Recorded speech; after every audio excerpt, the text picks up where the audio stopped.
Environmental disasters and climate change affects all of society. Therefore, it is ever more critical that when responding to climate-related conflicts, we must be approaching solutions holistically and inclusively.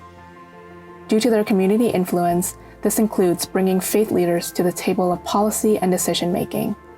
In this episode of Divine Responsibility, Faith Communities Addressing the Climate Security Crisis, religious and institutional actors from Kenya, Ireland, the United Kingdom, and Israel will share best practices in fostering collaboration with faith communities on an institutional level. My name is Asmaira Alibai. I'm the Faith and Ecosystems Coordinator at the United Nations Environment Programme's Faith for Earth Coalition. We're a specialized coalition that works on mobilizing faith actors to address the Sustainable Development Goals.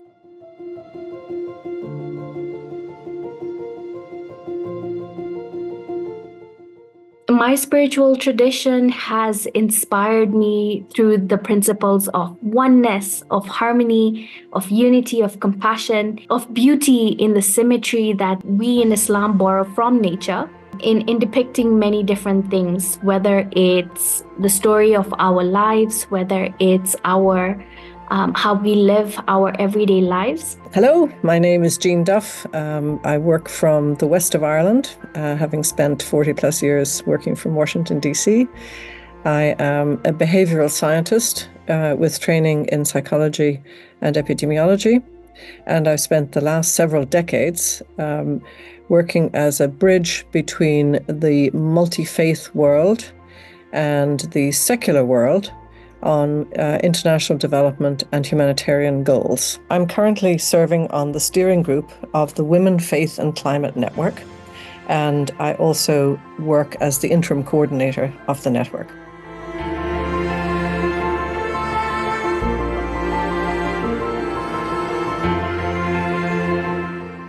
I suppose out of that work, it's a logical.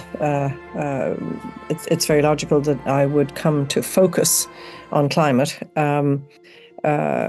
My current focus on climate has grown out of some very interesting work that was hosted by Brookings and the Rockefeller Foundation, known as the 17 Rooms. And the subsequent year, we took a look at faith and climate, and in particular, how women of faith might be able to accelerate the achievement of climate goals. My name is Joseph Hammond, the Africa Director for Faith for Our Planet. I'm originally from the United States, and I currently live in London. Through my work with, IDOV, I see my work with Faith for Our Planet coming out of a natural extension of my work with the African Union's IDOV program, which is the Interfaith Dialogue on Countering Violent Extremism. And I've worked in other CVE spaces. Before that, my background was in journalism. I was a founding member of the International Association of Religion Journalists. I was a correspondent for Religion News Service, and I really see the linkages between these issues.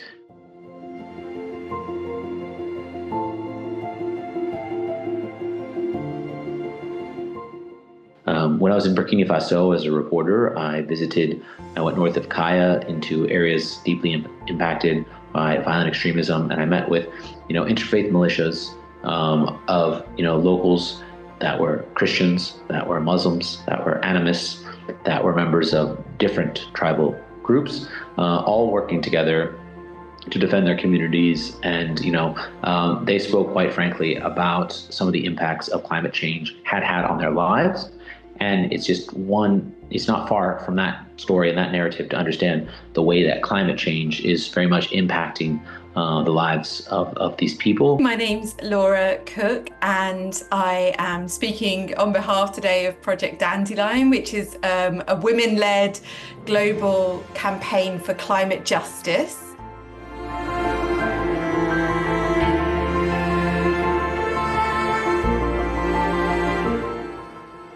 In the book of Romans, chapter 8, 22 to 23. In that translation, it says, "For we know all creation is in pain together, like a woman giving birth until this very day.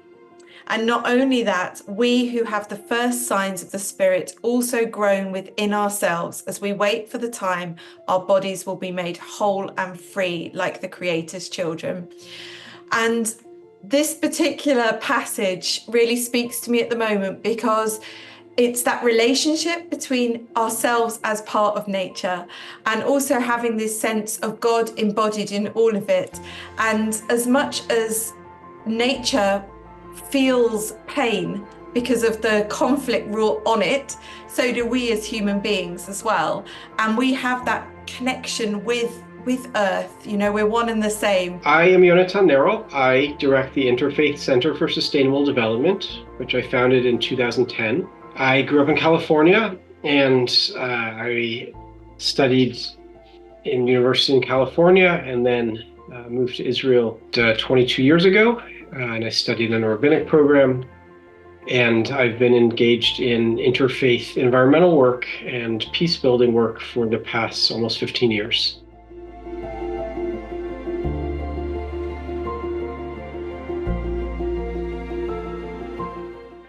One of the teachings it's taught in Genesis chapter 1, verse 28, that God blessed them and said to them, meaning to the human being, "Be fertile and increase, fill the earth and master it, and rule the fish of the sea, the birds of the sky, and all the living things that creep on earth." Now, on the surface, it seems like this verse sort of gives humans carte blanche to do whatever they want on planet Earth, to extract and exploit and dominate and conquer creation. However, the rabbis over the millennia have understood it in a different way, because verse 26 in Genesis states, God said, "Let us make man in our image, after our likeness, they shall rule over the animals," etc. And verse 28 uses a command form verb, with God saying rule. And so the Midrash, which is an ancient Jewish commentary, understands that there's a play on words that's taking place.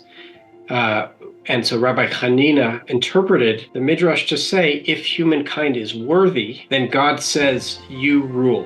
But if humankind is not worthy, then God says the human being will be taken down, or animals will rule over people. And verse 28, talking about human beings having stewardship or dominion over creation. And the rabbis understood this to mean that if people act in a righteous way, if we act in the image of God, then we have a special role to play as stewards of creation. I've had the privilege of working with Dr. Iyad Abu Mogli. He's the director and the founder of the Faith for Earth Coalition. And he envisioned the coalition that did just this, that opened its doors to not only a range of faiths, but different demographics that perhaps have different levels of engagement for whatever many reasons. So if you take a closer look at the Faith for Earth Coalition structure, we do two things. The first is recognizing that within the Faith Actors Network, there's so many groups, but we've categorized them in terms of high-level faith leaders. We recently launched the Interfaith Women's Council. The Faith for the Youth Council has done amazing things in the last year. We have the faith-based organizations, and then the Faith and Science Consortium that is made up of universities. And then we asked ourselves the question, which is the second part. Once we know that each of these groups have different priorities, and different levels of engagement, what are they talking about? The power of dialogue within the faith and climate action, faith and nature action, faith and pollution action work has been critical in leveraging the experiences of different components or different actors within the faith network. And orienting that towards the intergovernmental process. Faith communities are engaged at the grassroots level in disaster preparedness, in adaptation, in sustainable agriculture, in consumption patterns, in plant-based diet, and so on and so on. So you'll find aspects of that work encouraged and taught and advanced by faith communities and their networks across the world. The core idea of the work of the Women, Faith and Climate Network is that women of faith have special influence on the things that can make a real difference to achieving climate goals, on all of the household-related decisions in terms of consumption and diet and environmental management, and so many other aspects. Our work has focused on gathering representatives of women of faith networks from across all faith traditions to explore how we can together go further faster to achieve climate goals. Our method is for radical collaboration.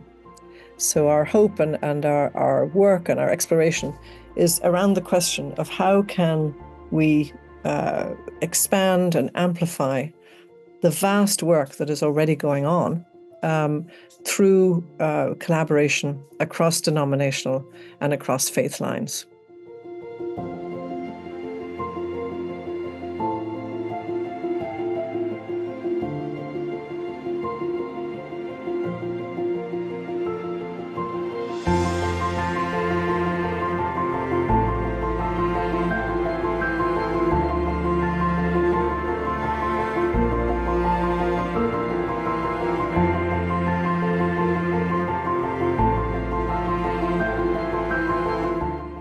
I've been involved in interfaith work on climate change since 2010. The Interfaith Center for Sustainable Development was involved in co-organizing an interfaith event in advance of the UN climate conference that took place in Durban, South Africa in 2011. At the event, Archbishop Desmond Tutu spoke together with Chief Rabbi of South Africa and Muslim and Hindu and other religious figures. My organization has continued to be involved in interfaith advocacy and organizing at the UN climate conferences. We initiated the first ever Faith Pavilion, which took place at COP28 in Dubai 2 years ago. And we were involved in the Faith Pavilion that took place in Baku this past year, which was hosted by the Muslim Council of Elders. And we continue to believe that there's an important role for faith actors to play in climate advocacy. So at the Faith Pavilion, in both the previous UN climate conference in Baku, Azerbaijan, in 2024, as well as in Dubai in 2023, the topic of climate change and conflict was spoken about. And in fact, the organization Peace Department has made that one of the topics that it's been putting forth, and has had a number of conversations about that, including at an event they organized during the UN Climate Week in New York City. I would say that many religious figures and clergy and faith communities are not so attuned to this linkage between religion and climate change, and to this linkage between religion and between climate change and conflict. So, one of the things that we've talked about is the Syrian civil war that began after the worst drought on record in the Middle East. And the record stretches back about 900 years from tree core samples. And that drought was, according to many scientists, bore the fingerprint of climate change, which is making the Middle East drier and hotter.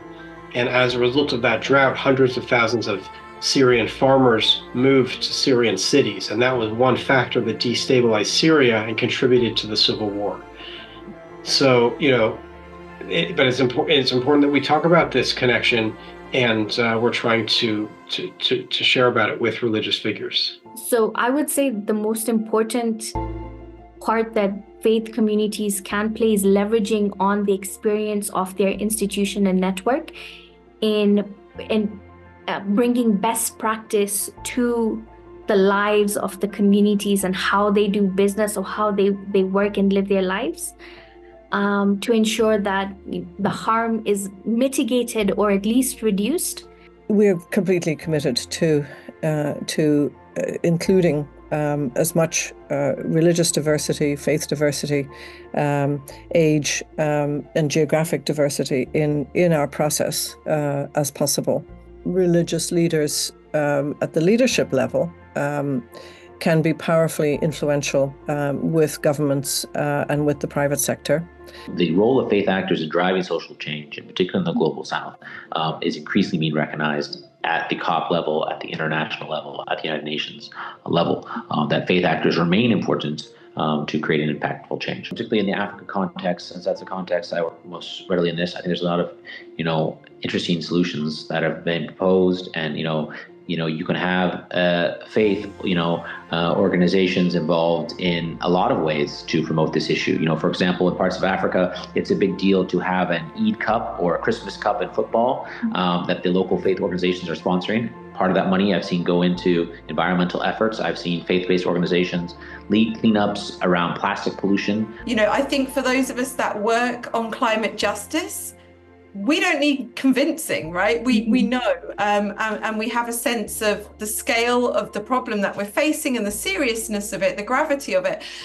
But we don't just need women leaders who see themselves as climate leaders. We need business women. We need people in the media and the arts. We need people in finance. Gosh, we need those people, right? So we need all of these different minds working together, and we need people to really understand that this isn't an issue for those who, maybe are extra passionate about it. This is something for everybody that we all need to be thinking about and concerned about. We need to be breaking down these silos, because if we are going to be tackling the misinformation, the disinformation that exists out there, then we need to be joined together. We need to be in unity.